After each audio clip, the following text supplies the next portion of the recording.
Well, welcome everyone. This is PowerPoint Module 3 and Textbook 1.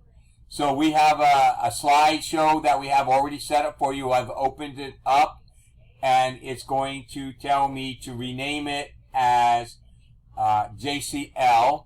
Make sure that your name is there.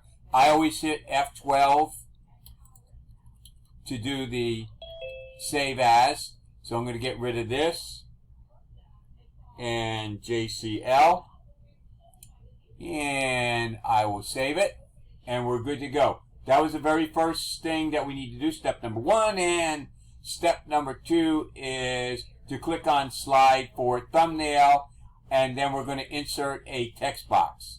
So we're going to click here. Slide 4 has a smart object over here, which we're actually going to do something with, but for right now, let's click the insert and text box.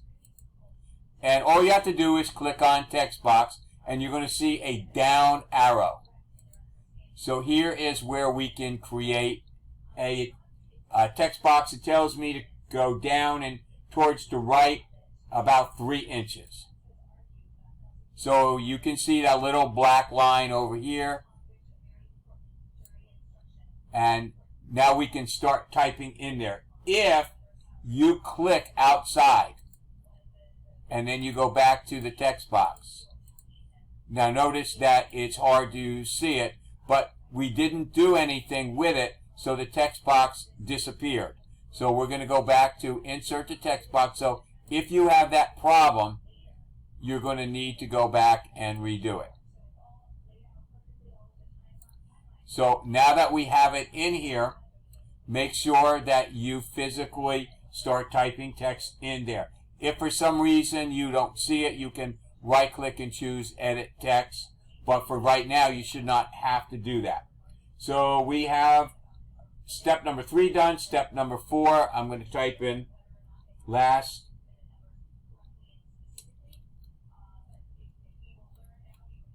year's growth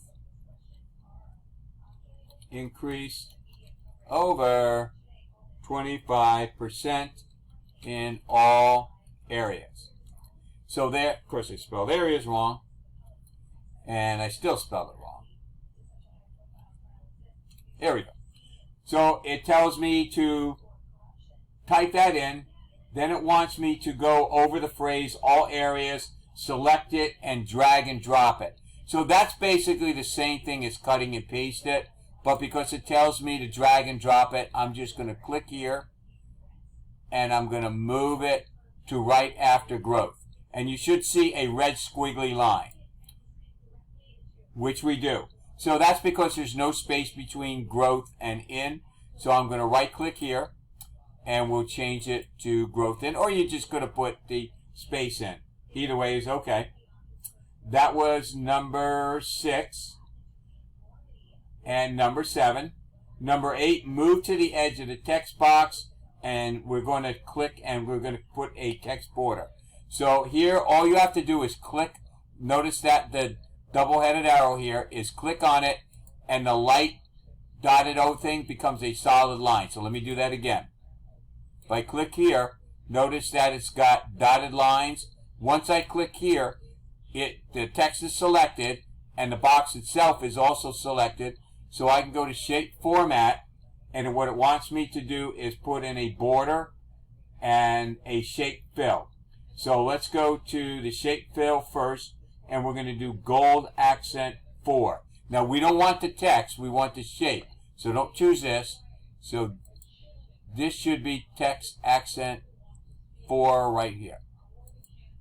And now we're going to make the outline 4.5 points.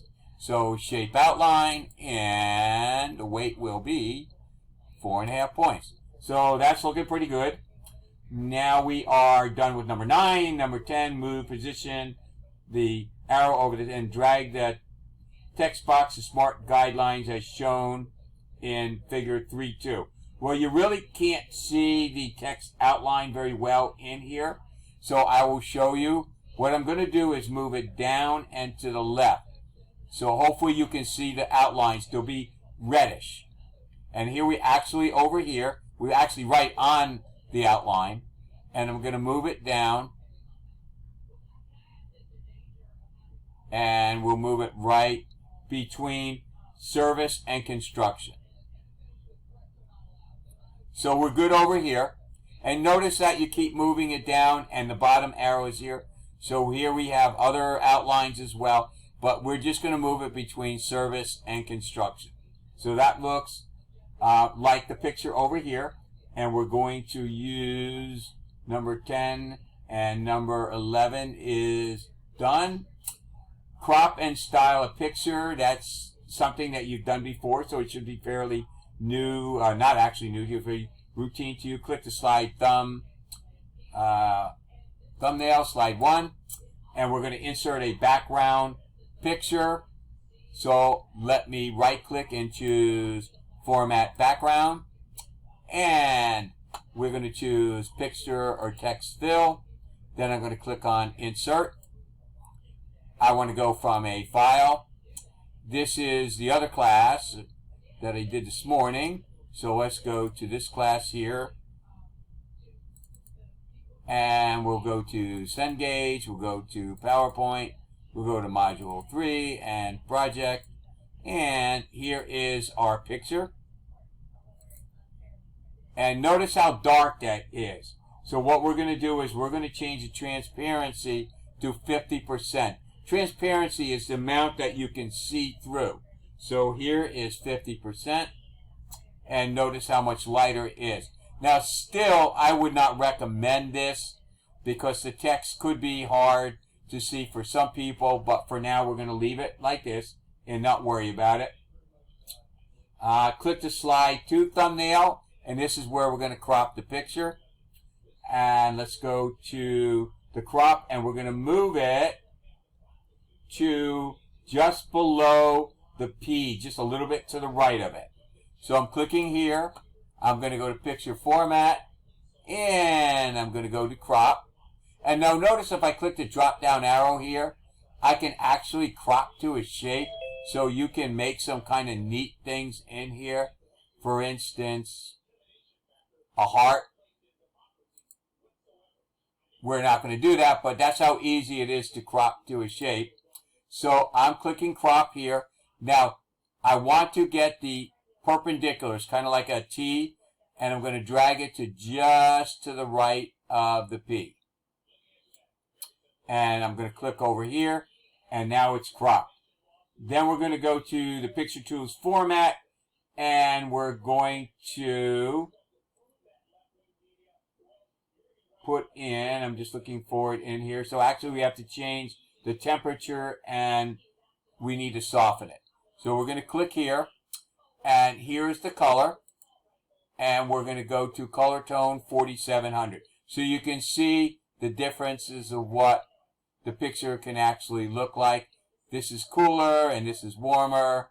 So let's click here and then we're going to go to the corrections and we want soften 25%. So that is number 8. And now we're going to do the rounded rectangle. Now it's going to tell you the 4th row, but there is no 4th row based upon what I have my resolution set at. So you might have it. So let's go here and I'll show you which one it is. So you can see we only have 3, but it's this one over here. And if you're not sure, just hold your mouse over until you finally get to it. And there is our metal rectangle. So that looks pretty good. Insert a screen recording. It tells you how to do that as well. So I highly recommend that you read all the little tips that they give you. That was 3.2. Now we're going to insert a chart. So let me click on the slide 4 thumbnail.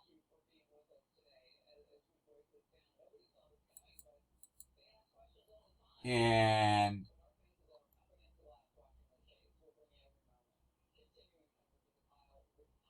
making sure I'm on the right one.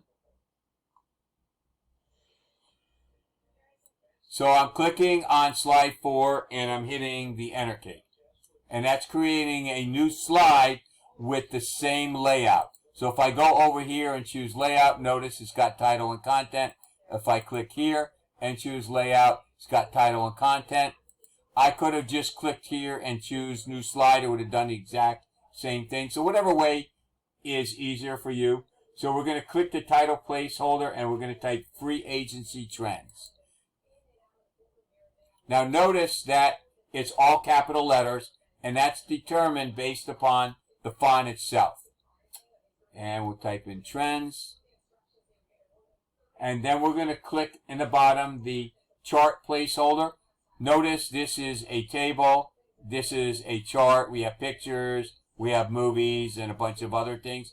So here we're going to do chart, and it brings up the default clustered column. Once you click on it, it really doesn't have any data. It's going to create a Excel spreadsheet for you with some sample stuff in it, and then we'll have to change it. So here we have the chart. Here is the Excel spreadsheet. Now, I do not know why there is no green title bar on here. Sometimes it comes, sometimes it doesn't, but it's irrelevant. It's exactly the same whether or not it's green itself. So let me go and show you what I'm talking about. Notice the green over here. So there must be something that changed from the first time I've done this. This is, I think, the third or fourth time I'm doing it. And that's why I try to do things by memory to speed things up a little bit. So we want to move over cell C4, and just like, so I can give a little bit more space here. Just like in Excel, when we're doing Excel, here is C4. And notice the green thing around it, that means that's the active cell. Now remember, this is not a full-fledged Excel. This is just a way that you can enter data in here. So it tells me to click on the close button. And the reason why they have you do that is so if you accidentally click on it, you know how you can get it back. And it's really, really easy to get it back. So they want us to go to the quick layout button. And it wants me to do layout 9. So notice this is styles, not layouts. We want to go to quick layout, and this is number 9. So you can see how it's changed.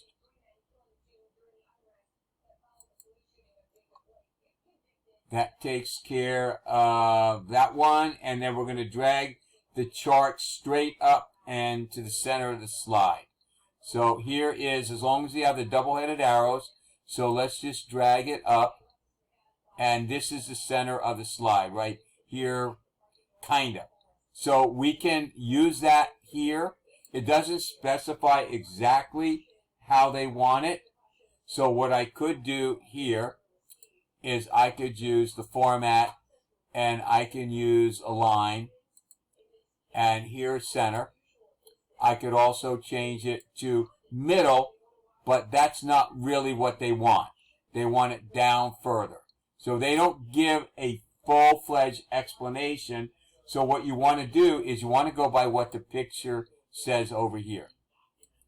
But if you move it, you can see, notice that you have the guide arrows. So you can use that to kind of center it over here. So we're kind of good there.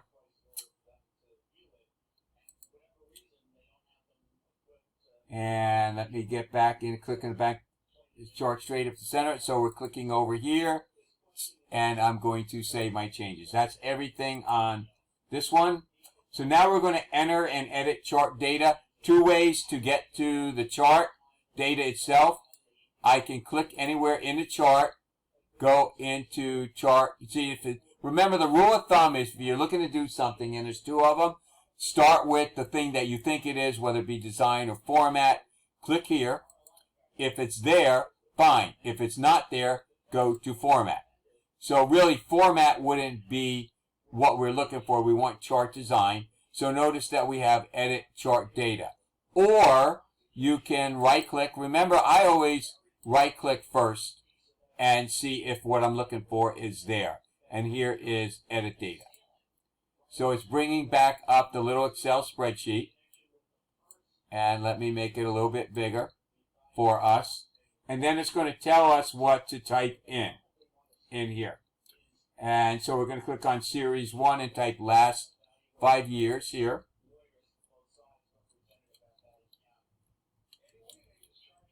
I'm hitting the tab key. Then I'm going to do previous 10 years. And then next 5 years.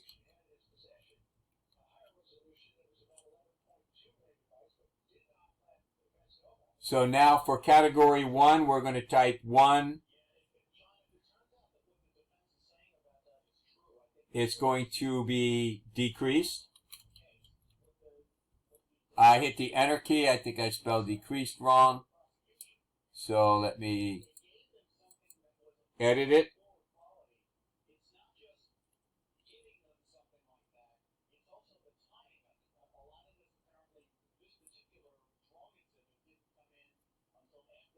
And then we're going to do stay same.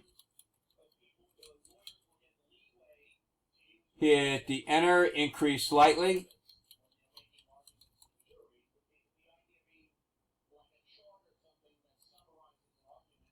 And then increase dramatically.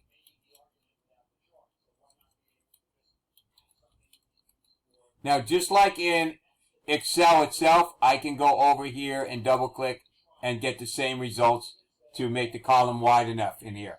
So now I have some information that I need to type in. So notice that it's got percent in here, and I'm going to type it exactly the way it needs to be because we don't have the format. So let's go and type in 6.30%, then 1.80%, 3.60,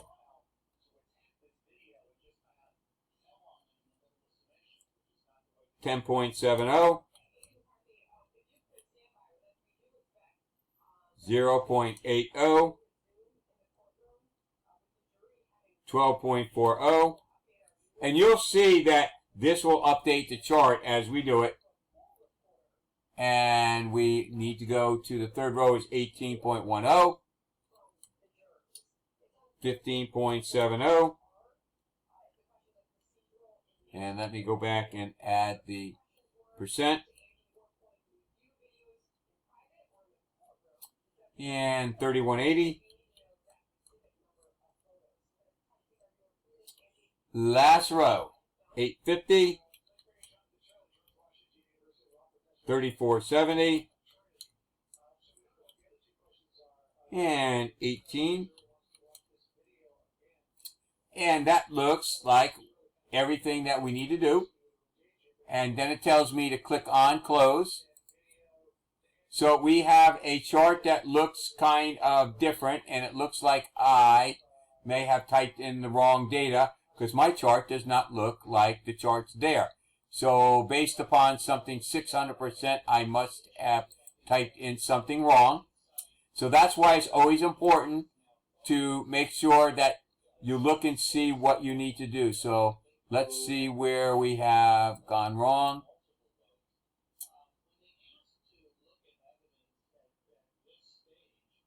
Okay, where is the 600? It's increased slightly, 30%.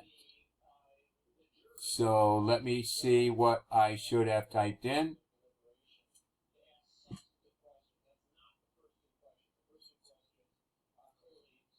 Okay, I'm going to put the video on pause to make sure my data is correct.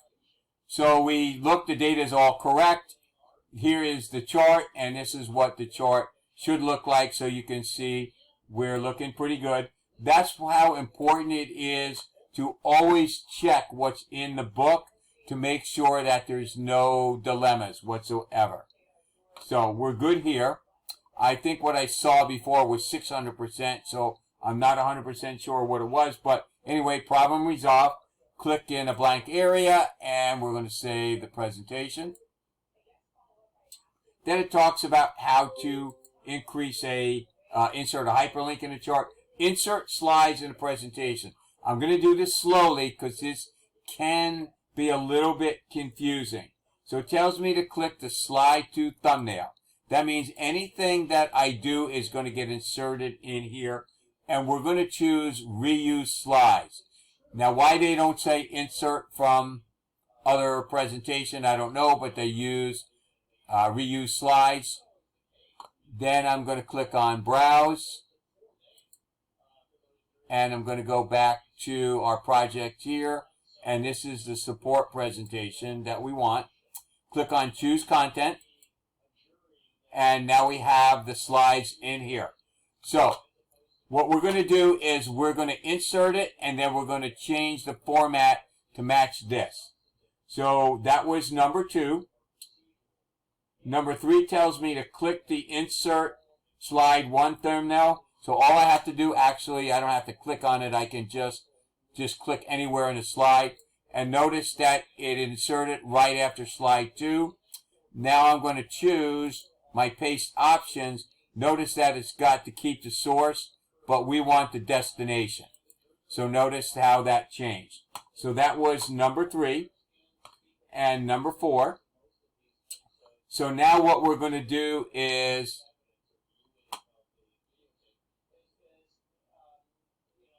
so the new slide, since the design center for me does it, the new slide 4 appears. All right, so now we're good. Now we're going to click the slide 3 and do the same thing. So let's click slide 3. Notice that we now have a new slide 4, and let's match it here. So now what it's going to do is tell me to insert one and delete it. So if you don't insert slide 2, what's going to happen is when it tells you to delete slide 5, you're going to delete the wrong slide. So make sure that you do this. So I'm going to click on Insert Slide 2. Then it just tells me to right-click on slide 5 and delete it. You could also hit the delete key. That was number 5 and number 6. So now it tells me to use the side sorter button and drag slide 4 to the right of slide 2. So basically that will make it slide 3. Here is side sorter here. And I'm going to move slide 4 right over here. And I will close the reuse slides. And working with multiple windows is there. So at this point in time, I am going to pause the video so that I can make this in 2 parts. And I'll continue with part 2 momentarily.